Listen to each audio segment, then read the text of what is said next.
Assalamualaikum warahmatullahi wabarakatuh. Halo semuanya. Kami dari kelompok 4 yang beranggotakan. Nama saya Anissa Nuraiza. Nama saya Siti Fida. Nama saya Nada Putih. Nama saya Nida Putri. Nama saya Ivan Arif Jogoro. Nah, hari ini kita ada di mana sih? Nah, hari ini tuh kita ada di tempatnya ya, ada di Taman Ismail Marzuki. Jadi kita mau ke pameran email yang dilaksanakan di Galeri Omali Baliknya dia atau UNESCO. Gitu. Ikuti informasi kita ya.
Jadi setelah kita melakukan registrasi di sini saya mendapatkan konsep karya seni yaitu digital art yang dimana dalam jenis karya seni ini merupakan seni murni ya. Jadi dalam seni murni ini kita banyak sekali melihat kayak dalam seorang pria dan wanita yang memiliki kebersamaan yang saling tak mau terpisahkan gitu. Jadi pendekatan estetik dalam yaitu dalam karya seni ini estetika pramodern ya, pramodern. Di sini adapun bahan baku karya ini yaitu kayak menggunakan kayu yang sudah yang diukir ya, yang sudah didesain dalam orang. Jadi bahan baku di sini ini menggunakan kulit sapi, dan berbagai macam ya, itu cat akrilik, tulang-tulang hewan itu yang sudah dipahat gitu oleh pemiliknya. Jadi teknik rupa ini seperti teknik kolase ya. Jadi dia bisa mendesain dalam berbagai ada manik-manik buat kayak menceritakan pada zaman dulu yang kayak dalam ini kan yang bernama Putri Gunung Kidul yang tidak mau terpisahkan. Mungkin itu saja. Dalam karya ini diperoleh pada saat Puji menjalani program residensi di Sentani, Papua. Jadi itu bekerja bersama kolektif setempat, yaitu ketika harus berpisah dengan teman-teman dari Sentani, dia merasakan kesedihan yang mirip dengan cerita Tom dan Regi yang dikenal luas oleh masyarakat Papua. Sehingga karya ini pun menjadi kebersamaan dan kenangan indah Puji bersama teman-temannya di Papua. Selanjutnya di sini ada lukisan dari fragmen cetak anggota tubuh. Karya ini termasuk karya dari tradisional art. Karya ini adalah termasuk karya 2 dimensi. Bahan baku dari karya ini ada telur, kertas, kayu, kanvas, dan seng dan batu. Karya ini adalah termasuk teknik karya tulis, dan karya ini adalah pendekatan estetika pramodern. Belakang karya ini beberapa kejadian saat proses residensi diekspedisikan oleh Gandhi dengan pendekatan gaya gambar purba dalam bentuk murat. Interpretasi cetak tangan negatif dinding guna prasejarah dituangkan dengan teknik sembur pigmen warna alam langsung dari mulut untuk mencetak sebagian tubuh, tangan, jari, kaki, dan variasi simbolik jemari manusia masa kini pada berbagian medurin.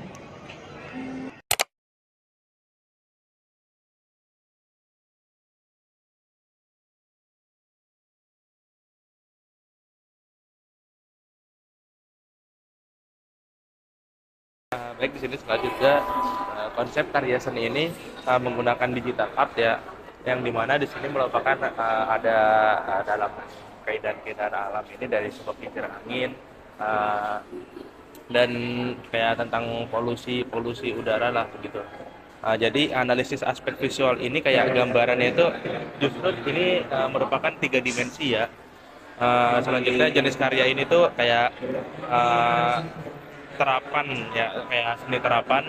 Di sini kayak mencantumkan tentang alam-alam dari berbagai alam, dari buruk maupun yang bagus, yang mungkin dari kedepannya itu dari yang terlihat indah justru malah semakin memburuk gitu. Jadi pendekatan estetik ini yaitu estetika pramodern. Jadi bahan baku ini justru oh jadi teknik teknik rupa ini kayak kayak teknik apa ya namanya, kayak udah nggak tahu deh, teknik foto aja mungkin ya. Dan sejarahnya itu mungkin kayak dari migrasi utama industri, mungkin dari tenaga angin yang lepas pantai. Jadi mengemban tugas penting dari pembangunan ekonomi yang terus menerus dari informasi energi. Jadi ini tuh jadinya yang tadinya kayak alam ini indah justru semakin memburuk, yaitu karena masalah lingkungan dari manusianya sendiri. Jadi perikanan lepas pantai berat di Taiwan, ekosistem pesisir. Jadi cara memilih di antara keduanya ini berdampak pada masyarakat dan lingkungan ini sendiri lah. Mungkin itu saja yang dalam karyanya, seniman Chow Jukiang menggunakan fotografi udara sebagai sarana untuk memperluas batas-batas perspektif tubuh.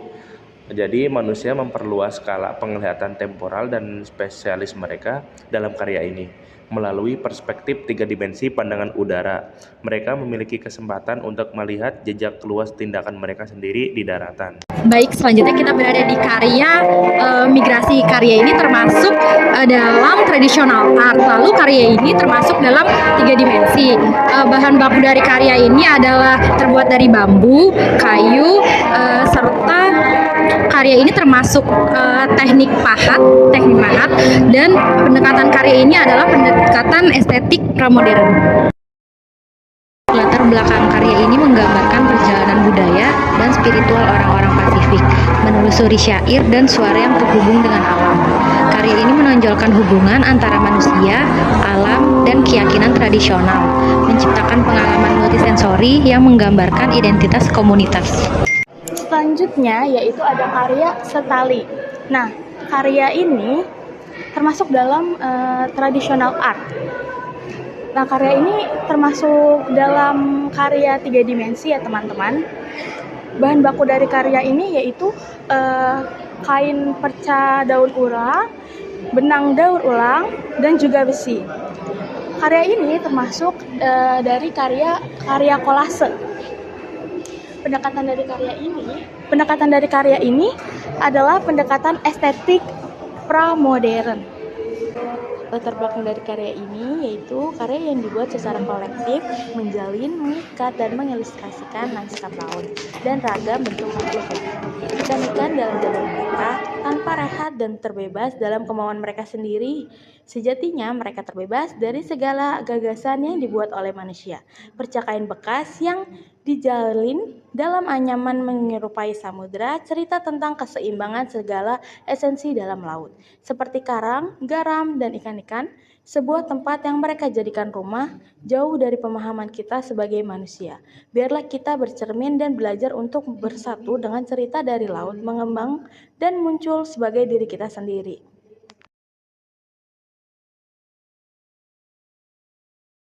Oke, selanjutnya ada karya Gelora. Jadi karya ini termasuk dalam traditional art. Karya ini adalah termasuk karya dari 3 dimensi. Jadi bahan baku dari karya ini adalah besi, fiberglass, polyresin, epoxy, dan plexiglass. Jadi karya ini adalah termasuk teknik karya pahatan dan pengecoran. Pendekatan dari karya ini adalah pendekatan estetik pramodern. Karya ini adalah gelora api yang menyimbolkan semangat Asosiasi Pematung Indonesia Jakarta (APIJ) yang berkontribusi dalam seni tiga dimensi dan berbagai pengetahuan tentang pentingnya seni patung dalam pembangunan kota. Instalasi ini yang dipersembahkan kepada Taman Ismail Marzuki menampilkan cetakan resin dari karya APIJ dari tahun ke tahun sebagai upaya mengurangi limbah dalam produksi patung. Nah, selanjutnya di lantai 2 ini ada karya Prakarsa Rupa Jakarta. Nah, ini dibuat oleh Trotoro Art. Karya ini termasuk dalam tradisional art. Karya ini adalah termasuk karya 2 dimensi dan bahan baku dari karya ini adalah menggunakan kanvas serta akrilik. Lalu karya ini termasuk teknik karya lukis.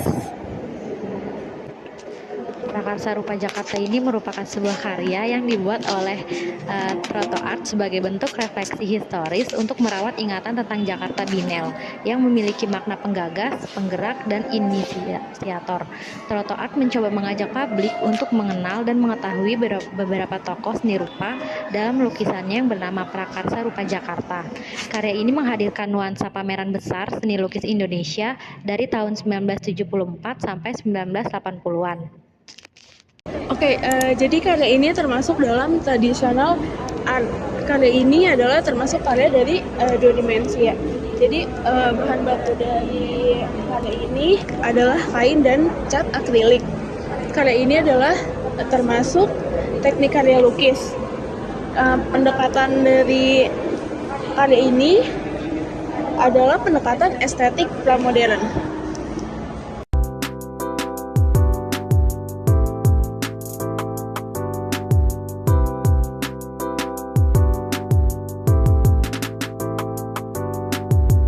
Selanjutnya adalah karya seni.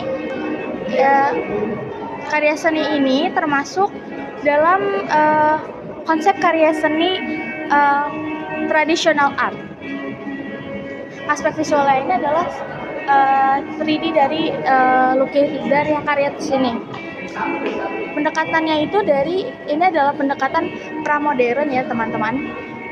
Teknik rupa yang dipakai ini adalah teknik rupa merakit, dan bahan baku yang dipakai adalah yaitu ada piring, anyaman, dinamo, gear, pembel kain, foto di atas kertas, terus TV atau LCD, ponsel, dan iPad.